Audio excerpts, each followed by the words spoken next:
আসসালামু আলাইকুম ওয়া রাহমাতুল্লাহি ওয়া বারাকাতুহু।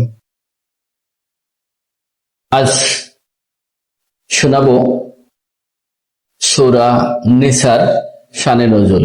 সূরা নিসার শানে নজুল মদিনায় মাদানী যুগের তৃতীয় বছর থেকে নিয়ে পঞ্চম বছরের শুরু সময়টাতেই নাজিল।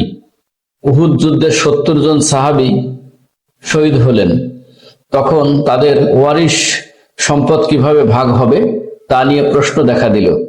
আল্লাহ তখন সূরা নিসাকে উত্তরাধিকার সম্পদের বন্টন নীতি জানিয়ে দিলেন। এদিকে ওই ৭০ জন সাহাবী শহীদ হওয়ার তাদের সন্তানেরা এতিম হয়ে পড়ল। তখন এতিমদের সম্পদ রক্ষণাবেক্ষণ হবে কিভাবে সেই বিধানও এই সূরাতে আল্লাহ জানিয়ে দিলেন। সালাতুল খওফ তথা যুদ্ধের সময় নামাজ কিভাবে পড়তে হবে সেই বিধানটি আসে জাতুর রেকা যুদ্ধের প্রেক্ষাপটে। এই যুদ্ধটি সংগঠিত হয় হিজরতের ৪র্থ বছরে। অন্যদিকে পঞ্চম হিজরিতে বনুল মুস্তালিক যুদ্ধে পানির অভাব দেখা দিলে তায়াম্মুমের বিধান নাজিল হয়। এই গেল সময়ের প্রেক্ষাপট।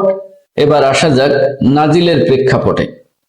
নবীজির হাতে তখন ৩টি গুরুত্বপূর্ণ কাজ। এক, ইসলামী রাষ্ট্র মদিনার ফাইন্যান্সিয়াল ম্যানেজমেন্ট, এছাড়াও নাগরিকদের সামাজিক আচরণ ঠিক করা, তাদেরকে নৈতিক প্রশিক্ষণ দেওয়া, মক্কার মুশরিকদের আক্রমণ এবং মদিনার ইহুদি ও মুশরিকদের ষড়যন্ত্র মোকাবেলা করা। ৩, ব্যাপক উদ্যমের সঙ্গে দাওয়াতি কাজ চালিয়ে যাওয়া, নতুন যারা মুসলিম হয়েছে তাদের আত্মিক পরিশুদ্ধ করা। এ কারণেই সূরা নিসার আলোচনাগুলো মোটা দাগের এই ৩টি বিষয়ে সামনে রেখে এগিয়েছে। সূরা বাকারাতে দেওয়া হয়েছে সামাজিক ও পারিবারিক আইনের রূপরেখা, আর সূরা নিসায় সেই সব আইনের আরো